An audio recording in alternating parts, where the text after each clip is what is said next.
शुरू करें। तो आज ईद का त्यौहार है, तो इस ईद के त्यौहार पर मैं आपके माध्यम से सभी को बहुत बहुत बधाई और शुभकामना देता हूं।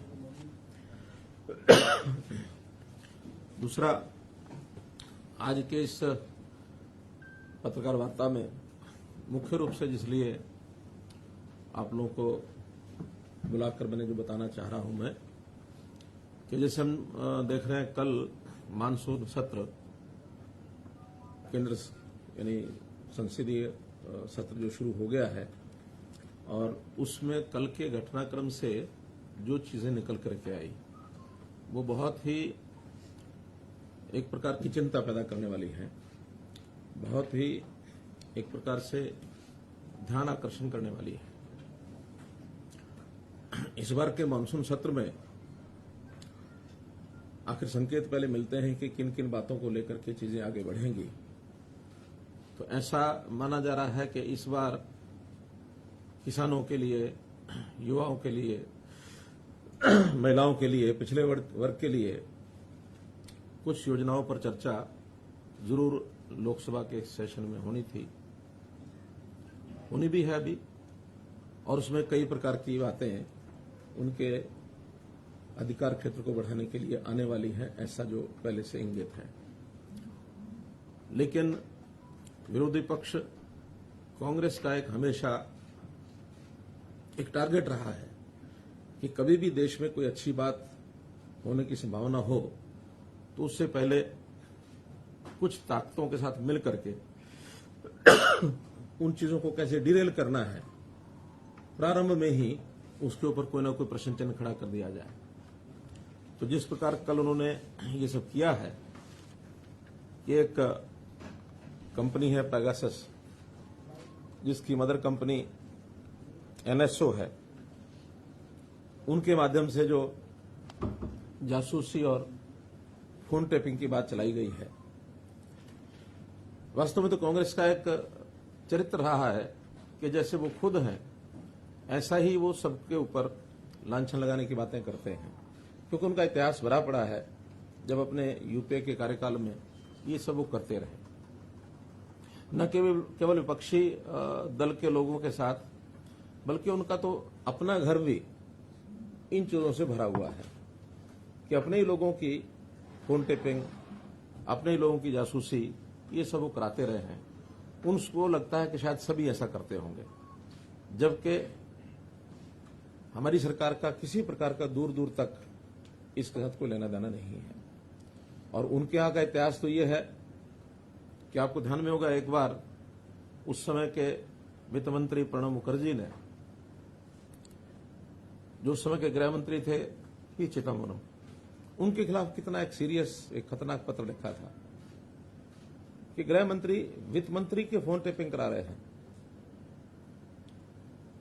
कैसे चंद्रशेखर की सरकार को दो जासूसों की कहानी बनाकर कैसे गिरा दिया गया। कांग्रेस ने अपना समर्थन वापस ले लिया था। 9000 लोगों की ऐसी एक लिस्ट है जो यूपीए के समय जिन लोगों की फोन टेपिंग होती रही, 9000। तो ये इतिहास भरा पड़ा है उनका, क्योंकि उनको किसी पर भरोसा ही नहीं रहता है। लोकतांत्रिक तरीकों से चीजों को चलाने का उनका विश्वास नहीं है। लोकतंत्र की हत्या कैसे की जाती है, ये इमरजेंसी में हमने देखा है। ये भी उसी कांग्रेस के कारनामों की एक उदाहरण है। तो इसलिए जासूसी में उन्होंने अपने जो साथी उनके थे, चाहे वो सीताराम येचुरी वामपंथी नेता हैं, जयललिता हैं, चंद्रबाबू नायडू हैं, ममता बनर्जी हैं, उनके फोन टेपिंग ये उन्होंने कराई। इनकी शिकायतें रही हमेशा। जब न्यूक्लियर डील था उस समय अमर सिंह की फोन टेप कॉल्स ये इन्होंने कराई है। अमर सिंह ने खुलकर शिकायतें की कि मेरे फोन कॉल्स को टेप किया जा रहा है। तो ये इनकी संस्कृति रही है, इस संस्कृति से बाहर नहीं निकले हैं। और जब भी कोई इनका टाइमिंग बड़ा सेट होता है। इस टाइमिंग में जब इनको लगता है कि आज हमें और कुछ नहीं मिल रहा, क्योंकि इस समय नरेंद्र मोदी जी का जिस प्रकार का पिछले 7 साल से 8 साल से कार्यकाल जो अब पूरा हो रहा है, इसमें इनको कुछ नहीं मिला है। जनता हित की, राष्ट्रवादी विचारधारा की एक सरकार चल रही है, और इसमें खास करके वो भी जब षड्यंत्र रचते तो विदेशी सहायता लेकर रचते हैं। यानी अब ये अगर हम पेगासस देखें तो एक दिन पहले 18 तारीख को एक स्टोरी ये लीक कराई जाती है द वायर के माध्यम से, और ये द वायर भी ये वामपंथी पत्र है, वामपंथियों का एक इस प्रकार का एक बना हुआ है नक्शस। और उससे पहले कुछ दिन पहले यूरोप के अंदर एमनेस्टी नाम की जो संस्था है वो अपने वेबसाइट के ऊपर इन कहानियों को चलाती है। एमनेस्टी ने वहां से छापा, यहां वायर ने पकड़ लिया और वायर ने उठा करके ये विषय उड़ा दिया कि यहां तो पता नहीं कितने लोगों की सारी फोन टेपिंग हो रही है और उनके मंसूबे जो किए जा रहे हैं। हमको क्या जरूरत है इनके फोन टेपिंग करने की, क्योंकि तो बिना फोन टेपिंग ही जनता में जो बोल देते हैं वही इतना हास्यास्पद होता है कि उसी का जो इनको खामियाजा भुगतना पड़ता है। तो हमको इनके अंदर की बातें ज्यादा निकालने की जरूरत होती नहीं है, ये बहुत कुछ वैसे ही बोल जाते हैं। और इस सारी स्टोरी की सत्यता तो, ऑथेंटिसिटी तो हम इस बात से दान कर सकते हैं, ये एमनेस्टी संस्था ये इंटरनेशनल है, तो इंटरनेशनल संस्था की अपने जो उनके जिसको कहना चाहिए उनकी अपनी विश्वसनीयता, उसके ऊपर प्रश्न चिन्ह है। एमनेस्टी जब ये भारत में आकर के काम करने लगी तो इनसे पूछा गया कि आप ये सब काम करते हैं, आपने सोर्स ऑफ फंडिंग ये बताओ। तो इन्होंने सोर्स ऑफ फंडिंग बताने के बजाय ये कह करके कि भारत में काम करना बड़ा मुश्किल है, यहां से बिस्तर बोरी लग जाओ, और ये एमनेस्टी बिस्तर बोरियां बांध के चली गई। तो जो संस्था अपने सोर्स ऑफ फंडिंग नहीं बता सकती, उसकी कहानी के ऊपर विश्वास कैसे किया जा सकता है? इसका मतलब कहीं ना कहीं इनके सबके तार ऐसी संस्थाओं से जुड़े हैं जो भारत देश की इमेज को खराब करना चाहते हैं। कांग्रेस के ऊपर मेरा सीधा आरोप है, कोई ऐसी बात हमारे खिलाफ कहें, नरेंद्र मोदी जी के खिलाफ कहें या केंद्र सरकार के खिलाफ कहें, जिसका कम से कम देश की जो हमारी संप्रभुता है, देश का जो हमारा मान सम्मान है, उसका तो ध्यान रखें। कोई अपने देश के अंदर की कोई बातें कह करके अगर कोई आलोचना होती है तो हम सहन भी करते हैं, कोई दिक्कत नहीं है। लेकिन जिन बातों को लेकर के हमारे देश की इमेज विदेशों में घटती है, ऐसी चीजों से इनको सावधान रहना चाहिए। इस प्रकार के खेल ना खेलें, वरना देश का अहित होगा, हमारे बारे में विश्वसनीयता ये घटेगी। आज देश दुनिया में किसी एक लेवल पर पहुंचा है, वो मोदी जी की नीतियों के कारण से, एनडीए की नीतियों के कारण से हम लोग कहीं पहुंचे हैं। लेकिन उसको धरातल पर न उतरने देने के लिए, उसको बदनाम करने के लिए जिस प्रकार की कहानियां ये बनाते हैं, तो इन कहानियों को जैसा ये कर रहे हैं इसकी मैं निंदा करता हूं। और कुल मिलाकर के देश की जनता इन बातों को ध्यान रखेगी कि ऐसे किसी विदेशी संस्था के साथ कांग्रेस जो षड्यंत्र करके जिस प्रकार का ये फोन टेपिंग कंट्रोवर्सी को इन्होंने उछाला है, ये सिस्टमेटिक तरीके से भारत की प्रतिष्ठा को चोट पहुंचाने का ये काम है। इसकी निंदा हम सब करते हैं। इतनी ही बात आज की इस प्रेस कॉन्फ्रेंस में मुझे आपके सामने रखनी थी। जो आप ये जिनका बता रहे हैं, ये आपके पास आधिकारिक सूचना भारत सरकार से आई है, जैसे क्योंकि इंटरनेशनल और नेशनल इश्यू चल रहा है, तो आपके पास, हमारे पास आपका जो सूचना है, जो जिस अधिकार से आप कह रहे हैं कि ये सब षड्यंत्र रच रहे हैं, ये पॉलिटिकल स्टेटमेंट भी हो सकता है, चीफ मिनिस्टर का आधिकारिक बयान भी हो सकता है, तो इसका आधार क्या है? ये आधिकारिक बयान है। जब से कल ये सारा लोकसभा विषय उठा है, मैं इसके ऊपर 10 घंटे लगातार मैंने लगाए हैं।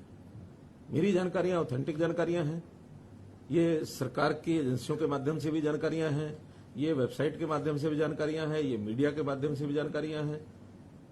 सभी सोर्सेज से जानकारियों के आधार पर मैं कह रहा हूं, क्योंकि जब एमनेस्टी इंटरनेशनल भारत में आया, उनसे भारत सरकार ने पूछा कि आपके सोर्स ऑफ फंडिंग क्या है। उन्होंने बताया नहीं, बल्कि अपना बिस्तर बोरी लाद करके चले गए। ये तो फैक्ट है। इस फैक्ट के अंदर मुझे कोई अनुमान नहीं लगाना है। कांग्रेस का जो इतिहास है पिछला, वो सारा फैक्ट है। चंद्रशेखर सरकार गिरी कि नहीं गिरी? 2 जासूसों के जासूसी के कारण से गिरी ना। हरियाणा पुलिस के जासूसों के ऊपर ये ब्लेम लगाया गया, क्योंकि कांग्रेस को समर्थन वापस लेना था। आखिर प्राइम मिनिस्टर के घर के बाहर 2 सीआईडी वाले मिल जाएंगे तो इसे सरकार गिरती है क्या? सीआईडी वालों के अपने काम है, करते हैं। अब मेरे बगल में सीआईडी चीफ बैठे हैं, तो इसका क्या मैं क्या कहूं कि भी ये सब सीआईडी करने आए हैं यहाँ? इनको आपके आप साथ में लेकर कोई मकसद तो है?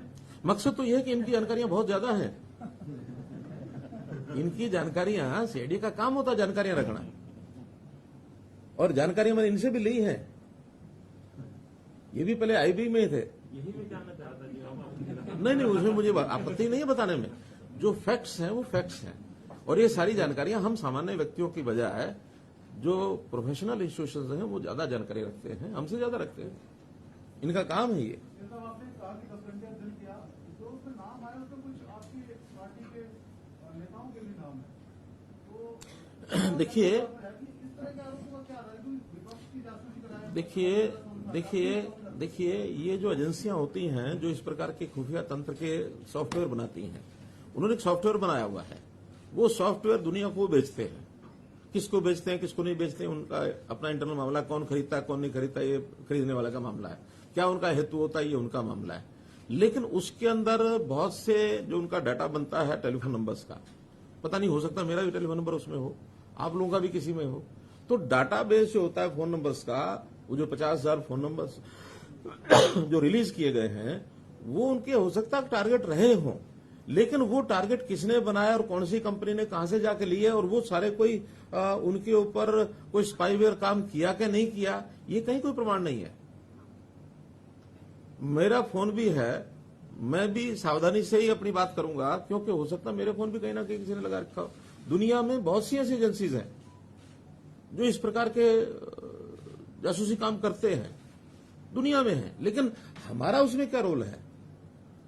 हम तो हो सकता है स्वयं उसमें फंसते हो, लेकिन हमारा इसमें रोल नहीं है। अगर कोई जासूसी कंपनी ने कोई 50,000 नंबर आउट किए हैं, तो ये वो कंपनी अपने रिसर्च सेंटर में बताएगी कि क्या है क्या नहीं है। ये शोर तो यही मच रहा है सर कि ये जो पेगासस का जो सॉफ्टवेयर है वो केवल सरकार को बेचते हैं, प्राइवेट नहीं, प्राइवेट एजेंसियां भी लेती हैं उनसे।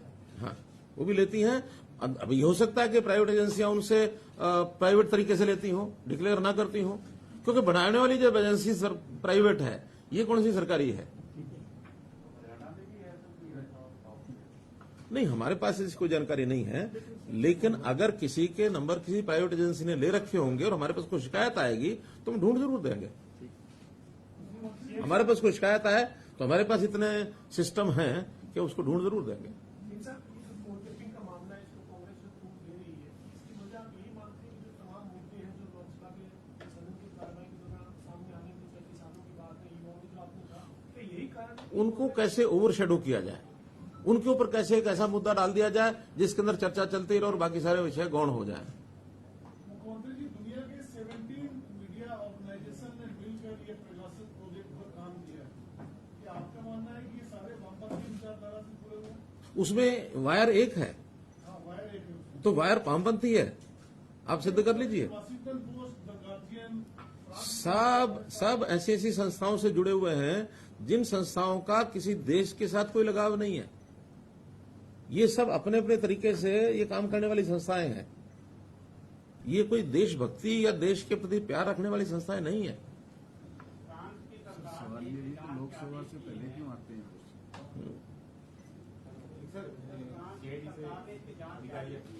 हाँ, क्या करें? हाँ,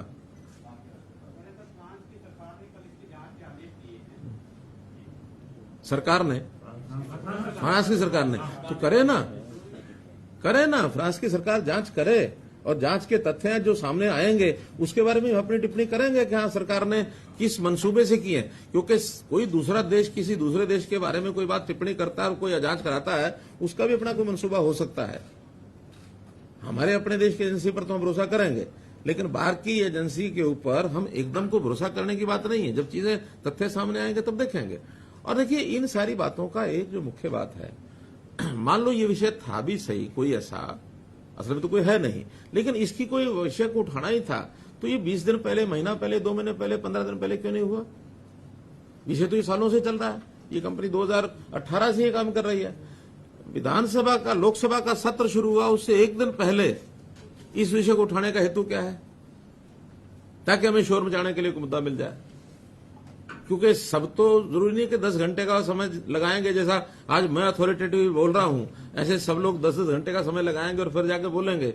लोकसभा में हर प्रकार के लोग बैठे हैं, अब उनको अपनी बात को ऐसे बताने के लिए कि हाँ भी हम ये बहुत बड़ा कुछ कर लिया हमने और उसके कारण से शोर मचाना और विधानसभा का लोकसभा को न चलने देना। क्योंकि पहले भी कई किस्से ऐसे आए हैं, जब किसी मुद्दे को पकड़ते हैं लोकसभा को कितने दिन अवरोध डालना, ये जो अवरोधक है ये वास्तव में देश की प्रगति में अवरोध पैदा करते हैं। ये सरकार चलाने में अवरोध पैदा नहीं कर रहे हैं, देश की प्रोग्रेस में अवरोध पैदा कर रहे हैं। इसी मुद्दे को लेकर कांग्रेस जो है वो देशभर में प्रदर्शन करने जा रही है। नहीं तो करेगी तो उनको जवाब मिलेगा। लोकतंत्र तरीके में प्रदर्शन करें, प्रदर्शन करना अधिकार है सबका, लेकिन प्रदर्शन करने में जो कहेंगे उसका जवाब तो हम देंगे ही। लोगों को लोक जागरण तो तभी होता है जो लोगों में ये सारी बातें जाएंगी। आखिर मुझे प्रेस कॉन्फ्रेंस करने का हेतु क्यों ध्यान में आया? इसलिए कि इन विषयों की जानकारी आपके माध्यम से लोगों को मिले, लोगों का जागरण हो कि कांग्रेस क्या करती है। कांग्रेस की काली करतूतें ये कभी भी कामयाब नहीं होंगे, न ये देश में होंगे, न ये हरियाणा में होंगे। हरियाणा की बात बताता हूं आपको। अब CMEI क्या है संस्था? CMIE हर बार ये पिछले 1.5 साल से 2 साल से कि बेरोजगारी 29% हो गई, बेरोजगारी 35% हो गई, बेरोजगारी 36% हो गई। और हमने कहा कि सेल्फ डिक्लेयर्ड, जिन लोगों ने डिक्लेयर किया कि मैं बेरोजगार हूं, वो 6.1 है। हमारे पास तो अब क्योंकि हमने तरीका खोज लिया अपना, ये तो सैंपल इकट्ठा करते होंगे CMI वाले, तो 2000 सैंपल ले लिए, उसमें कुछ रिटायर्ड लोगों भी डाल लिया, कुछ और। अब रिटायर्ड आदमी क्या कहेगा मैं रोजगार वाला हूं? 60 साल से ऊपर के आदमी का तो पूछने का कारण ही नहीं है। बेरोजगारी होती है 18 साल से 60 साल के बीच में, रादर 18 से 58। ये जो 40 वर्ष का जो कार्यकाल है किसी का, इसमें रोजगार है कि बेरोजगार है, इन्हीं का मूल्यांकन होता है। अब 75 साल के आदमी को आप कहेंगे क्या बेरोजगार है कि रोजगार है, कोई अर्थ है? या किसी स्कूल कॉलेज विद्यार्थियों को कहेंगे रोजगार है कि बेरोजगार है, कोई अर्थ है उसका? कोई अर्थ नहीं। आपको मंत्री तो कह सकते हैं रोजगार मिला होगा। कुल मिलाकर सेल्फ डिक्लेयर्ड लोगों ने 6.1% लोगों ने कहा कि हाँ मैं बेरोजगार हूं, और मानते हैं 3 से 5% बेरोजगारी हर एक देश में, हर एक प्रांत में, हर जगह रहेगी। विषय हो गया तो इसी विषय में CMI वाले विषय में बोलना चाह रहा था कि मैं बहुत जल्दी फिर मिलने वाला हूं, साथ फिर करेंगे। पाकिस्तान के प्रधानमंत्री की भी जासूसी हुई है, उनका आरोप है कि अपने इंडिया की बात करें। मेरा कहना है कि हमें तो अपने बारे में विचार करना चाहिए कि हमारे देश के अंदर कौन क्या खेल खेल रहे हैं। आखिर चाहे पॉलिटिकल पार्टियां हों, चाहे इंडिविजुअल्स हों, चाहे कंपनीज हों, चाहे समूह हों, कोई भी हो, देश हित को जरूर सर्वोपरि रखना चाहिए, देश हित के खिलाफ नहीं जाना चाहिए। और आज का ये जो विषय मैं बता रहा हूं, ये देश की प्रतिष्ठा को एक चोट पहुंचाने वाला विषय है। इस ओर जरूर आप यानी जनता को बताएं, अपने साधनों से बताएं। इतनी बात मुझे कहनी है। बहुत बहुत धन्यवाद।